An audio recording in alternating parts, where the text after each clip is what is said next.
Hi everyone, I have a lot of things that I want to try to talk about. I wanted to talk a little bit about this Google image from yesterday. I actually noticed it first thing in the morning, but I had to be out yesterday pretty much all day, so I didn't have a chance to do a video about it. But I also have a lot of other things that I want to talk about as well. But first, let me just quickly point out that this Google Doodle was about Gobind Khorana's 96th birthday, and it's interesting that he would have been 96 on this birthday, but it says over here that he was a biochemist whose passion for science grew into Nobel Prize winning research on nucleotides and genes. So he was instrumental in the development of understanding how DNA works. And it's interesting, if you look at the summary over here of his life, you see that he was born in 1922, which I've explained how the number 22 has to do with DNA because there's 22 autosomes. And then he was born in a year ending with the number 11. And I've talked about how I believe the number 11 represents DNA. I believe it represents the two homologous chromosomes. And it's also interesting that he died on November 11th, which would have been like 9/11. And then if you go back to the Google Doodle, you see that this was on January 9th. And if you add up the numbers in 2018, that makes 11. So that's kind of like 9/11 right there. And it's interesting that the development of DNA, or the discovery of DNA, occurred right around 1948. And then over here it's saying that he won the Nobel Peace Prize in Physiology or Medicine in 1968. So these are definitely key years over here. But it's also interesting that this would have been his 96th birthday, and I've talked about how the number 96 represents DNA. I've talked about how the Strong's number for Eve in the New Testament is 2096, so the 2 would represent the 2 chromosomes, and then you see the right side up, upside down with the 96. And then it comes from the Hebrew Strong's number 2332. So that's like the number 23, which the human body has 2 sets of 23 chromosomes, 23 from the mother and 23 from the father. And so you see 23 frontwards and backwards in the Strong's number in the Hebrew. And so I have a lot more things that I want to talk about concerning DNA, but there's something else that I wanted to mention, because I watched this video last night by Jonathan Kleck. He's talking about the original sin, and I actually have a lot that I want to talk about concerning that as well. But there's something that I wanted to explain that I didn't explain when I made this video over here about Noah's Ark, the consummation of the covenant, and I explained in this video how I believe the imagery in Acts 27 was actually a representation of the consummation of the covenant. And there's something that I noticed that I didn't point out in the video, but the shipwreck occurred over here on this island, which in English it's called Malta. Okay, and you can see this when you go to the very next chapter. This is Acts 27, when the shipwreck occurred, and then it ends by saying that they all escaped safe to land. And then when you go to the next chapter, to Acts 28, and this is verse 1, so this would be like the number 18 backwards. And I've talked about before how I believe the number 27 is short for 2017, so I believe the number 28 would be short for 2018. But you see that they escaped over here in verse 1, chapter 28, and the island was called Melita. And so I recognize this word. I recognize what it sounded like. It sounded a lot like the word in modern Greek, it's the word meli, which means honey. And I knew what this represented. I understood what this represented at the time. And I just want to explain how I knew what it represented, because prior to the video about Acts 27, I had explained in these 3 videos over here how I understood the Mount of Olives to be a representation of the consummation of the covenant as well. And this is something that I had understood since back in around the Passover, around the spring, and I talked about it, or I began to talk about it, if I can get to those videos, over here where I was talking about the parable of the fig tree, and someone had made a comment about what fig trees and olive trees look like, and I already knew that there was a parallel between the fig tree and the tree of knowledge of good and evil, but it made me remember about the scripture in Jeremiah where it talks about the good figs and the bad figs, and I realized that this imagery also represents the bridegroom, and I did several videos about that. And I also talked about how when I looked at the tree trunks of fig trees, I realized that they look very similar to the tree trunks of olive trees. And so they both look like chromosomes, like chromatin. They both look like DNA. So I talk about that in these videos.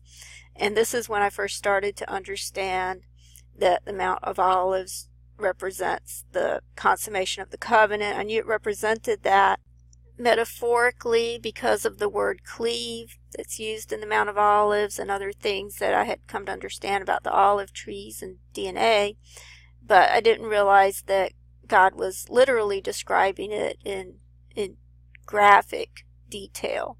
And so I understood that first, and that was several months ago, and I came to understand it more and more, and after seeing this sign that took place with the SpaceX rocket, it actually gave me a way or reason to try to explain that.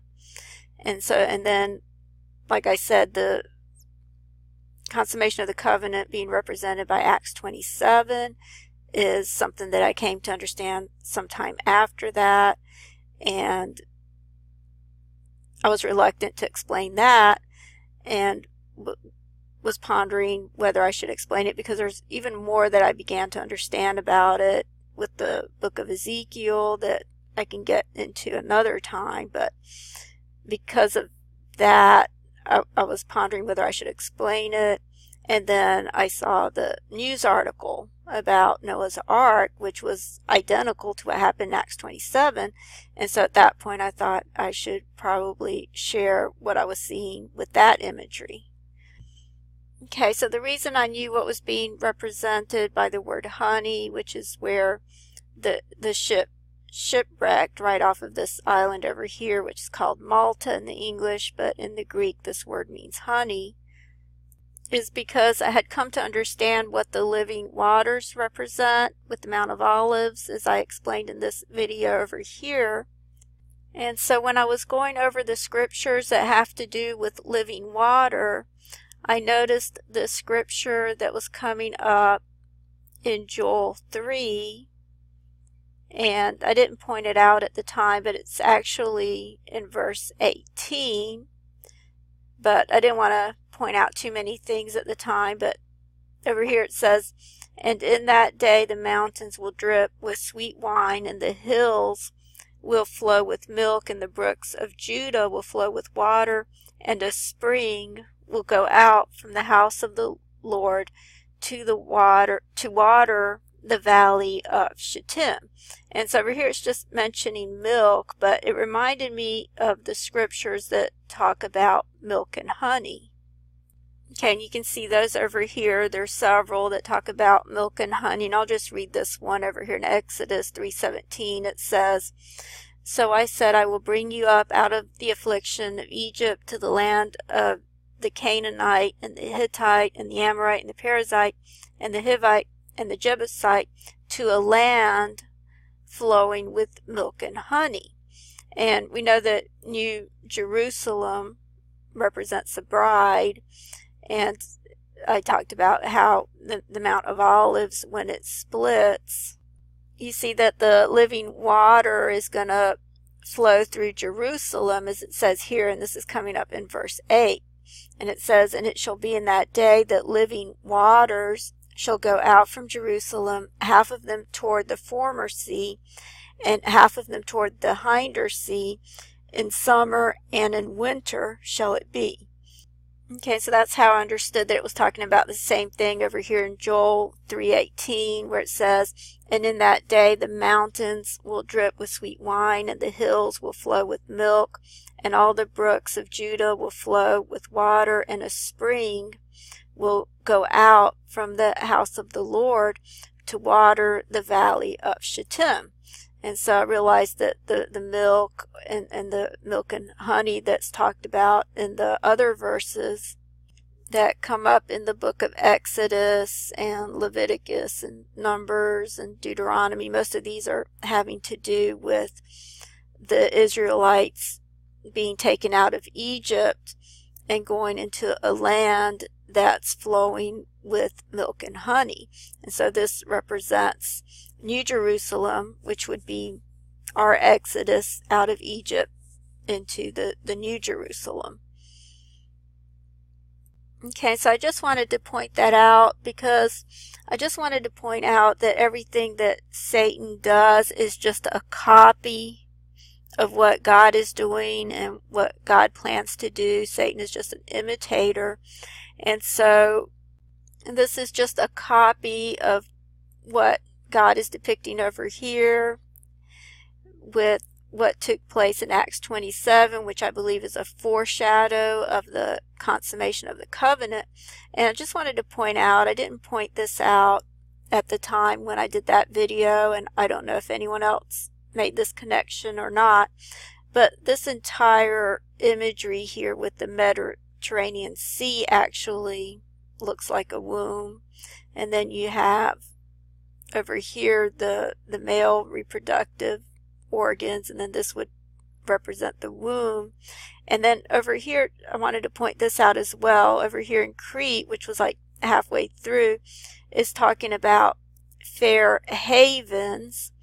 And so this one over here is in the plural, which I believe this represents the 5 wise virgins, because the bride is going to be plural. It's a multitude of people, and it's represented by the 10 virgins and then the 5 wise virgins. And so I want to talk about this word havens a little more, and then it goes on to over here is where the shipwreck occurred, and this was in a cove or a bay off of this island called Malta, or Melita in the Greek, which means honey. Okay, and if you look at this up close, this even looks like a sperm. I just now noticed that this looks like a sperm, and then this could very well represent the egg over here. As you can see, this is what a sperm looks like. I had shown this picture of a sperm in this video and how it looked very similar to the SpaceX rocket launch. And so I understood the imagery about the milk and honey, and the living waters, what all that represented. Even when I made this video, I understood the living waters prior to that, but it was during the making of this video that I came to understand what the milk and honey represents. And that's actually even why I chose this image over here when I did this follow-up video. And I chose this image of the bride because she's pouring out water out of this vessel, but it's also showing the milk flowing through the city. Okay, so I just wanted to point that out, because I just wanted to point out how Satan is just an imitator, and everything he does is just a copy of what God is doing and what God's going to do. And I have a lot more that I want to share about all of this, but I'll have to do that in the next video. Thanks for watching, and God bless you.